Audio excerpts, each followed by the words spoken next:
Hey, Will, what you doing? I was on Star Trek, just rooting for the home team. Star Trek stinks! Yeah, live long and suck it! Some shows have bloopers. The Big Bang Theory had full-blown collapses caught on camera. Here are the off-script moments that made every viewer pause and whisper, how did that scene even make it to air? Number 10. Sheldon only needed to lie in bed and snore. That was the entire job. But Jim Parsons somehow turned it into a full meltdown because his snoring sounded like a confused walrus trying to start a broken lawnmower. Every take got stranger, and every strange take made him laugh harder. Amy tries to stay calm beside him, but once Jim starts shaking with laughter, she loses it too.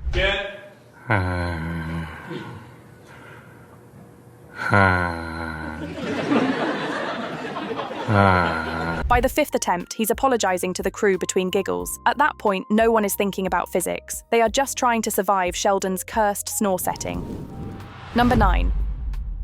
Planning a wedding with Sheldon sounds peaceful until you remember who Sheldon actually is. The scene starts with him and Amy talking about decorations like everything is under control. It feels normal for a whole 10 seconds. Then Mayim casually jokes about replacing the flower girl with a dog, and Jim Parsons reacts like someone just unplugged his brain. You can see him fighting the smile, and it becomes obvious he is losing that battle. Wedding toasts in Latin. Great. Vows in Klingon. Then I'm changing the flower girl to a dog. Amy keeps going with total confidence, and she drops the follow-up line that finishes him. When she asks what the dog will scatter instead of petals, Jim completely breaks. His whole face collapses into laughter, and at that point the scene no longer stands a chance. And guess what he'll be scattering instead of petals? A simple wedding talk suddenly turns into pure chaos, and honestly, it makes the moment even better. Number 8. Zach has many talents, but scientific accuracy has never been one of them. During a calm wine tasting scene, he suddenly decides to show off his love for science, and you can already feel danger in the air. He starts strong with Einstein and Stephen Hawking, and for a moment it seems like he will actually pull it off. Then he proudly announces his third favorite scientist. I love science. Kaylee Cuoco tries to keep her cool. She really does. But the moment he misfires that name like a man throwing darts in the dark, she loses every bit of control. She bends over laughing, clutching her stomach, because there is simply no recovering from Mike deGrasse Tyson. Zach attempts the line again, and somehow it gets even worse. Einstein, Stephen Hawking, Mike deGrasse Tyson. At that point, everyone knows the scene is done. Once that name hits the air, it cannot be unheard. Number 7. Got my number, now give me the picture. Well, you drive a hard bargain, but here. All right. Stuart has always lived in that strange space between shy charm and complete social panic, and this moment shows exactly how thin that line is. Leonard and Penny stop by the comic book store, and Stuart tries to act like a normal human being. He hands Penny a photo she needs, and everything seems fine. Then he quietly slips out a soft, accidental confession that no one saw coming. Oh, yeah, kind of. It's no big thing. Oh, good, good. I love you. I'm not leaving until you talk to me. The line is so calm and so genuine that Penny freezes for a second, unsure if she just heard what she thinks she heard. Stuart doesn't even react because he wasn't supposed to say it at all. Kevin Sussman improvised it without thinking, and the crew instantly knew they had something special. Number 6. Will Wheaton walked onto set like a man who wanted to start a fandom riot. The cast was ready for a normal Star Wars premiere moment, and he showed up in a full Star Trek uniform just to watch everyone malfunction. Nobody knew he was doing it. Not the actors, not the director, not even the poor wardrobe guy. You can literally see everyone's soul leave their body for a second. Hey, Will, what you doing? I was on Star Trek, just rooting for the home team. Star Trek stinks! The reactions aren't acting. They're people trying not to scream laugh on camera, and then Will decides to double down. He tosses out the most chaotic improvised line he has ever said on the show. Yeah, live long and suck it!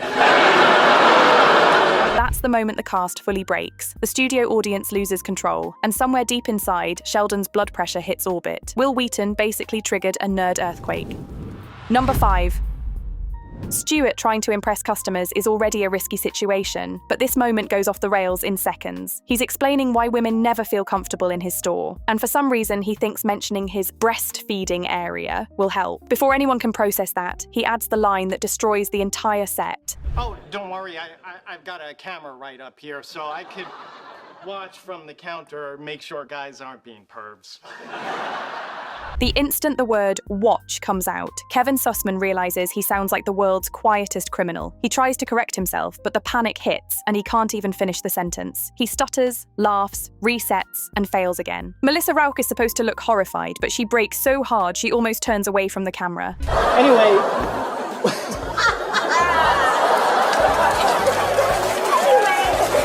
Stuart meant safety. Stuart delivered nightmare energy.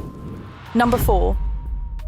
Howard wants to prove he is a competent new dad, but the universe has other plans. He walks into Leonard and Penny's apartment, carrying the baby car seat like he is auditioning for Super Dad, refusing every offer of help like it is a personal insult. The baby's asleep. Can we put her in your room? Yeah, go ahead. Do you need help? No, I got it. That confidence survives about 3 seconds. Howard turns the corner, hits 2 chairs at once, and instantly becomes trapped like a man fighting invisible furniture. The car seat swings, the chairs wobble, and Simon Helberg looks like he's losing a wrestling match with his own props. Howard's reply, "No, I got it." Do you need help? No, I got it. Ooh. Amy tries to hold it together, but she starts laughing before the crew even cuts. The timing is perfect. Howard bragged about not needing help, and 30 seconds later, he's wedged between chairs like a tired raccoon. No, I got it. In that moment, the baby is calm. Howard is not. Number 3. Penny, I just wanted to say good luck and hope there's no hard feelings. Hey, Romeo, repair your relationship on your own time. That line tells you everything about Bernadette's scavenger hunt energy. She is 5 feet tall and running on pure competitive fury. The moment the game starts, she treats it like a legally binding war. Johnny Galecki tries to play along, but Melissa Rauch goes in so hard that she accidentally shoves him with the confidence of someone who has already accepted her trophy. He stumbles back like he did not expect full contact physics today, and that is when the scene completely falls apart. Wife's in New York and I got a Lion King residual check burning a hole in my pocket. Melissa starts laughing first, which is impressive because she was supposed to stay angry. Johnny tries to recover, but he's laughing too, and once they go down, the rest of the cast drops with them. Oh, in the face.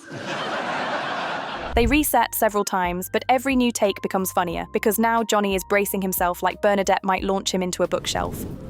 Number 2. Leonard thinks he is sharing an innocent complaint about Penny watching Luke Cage without him. Instead, he triggers one of the funniest chain reactions the show ever filmed. She watched 2 episodes without me. The moment he raises his voice, the live audience responds with a dramatic woo, like he just exposed a major scandal. Kaylee Cuoco is supposed to stay annoyed, but the audience keeps doing the same loud reaction every time Johnny Galecki repeats the line. Kaylee tries covering her mouth, turning away, anything to keep Penny together, but every new audience reaction hits her harder. Jim Parsons is in the background, grinning like he's watching chaos unfold from the safety of a bunker. It becomes a perfect storm. Leonard is furious, the audience is acting like a hype squad, and Penny is laughing so hard she can barely speak. Number 1. Leonard is supposed to sound romantic and conflicted during the Emily or Cinnamon phone call, but his brain has other plans. The second he tries to deliver the line, his face turns red and he starts giggling like someone told him a secret he absolutely should not laugh at. Okay, who is he talking to, Emily or Cinnamon? He tries again, but the moment he hits the dramatic part, he collapses. His voice cracks, he hides behind his hand, and he completely loses the ability to speak like an adult human being. I want you to know, the bed feels so lonely when you're not in it. Penny watches him fall apart and encourages the chaos, which only makes things worse. By the time he gives up and chooses the dog, he can barely breathe from laughing. I'm gonna say Cinnamon. Yes! Come on!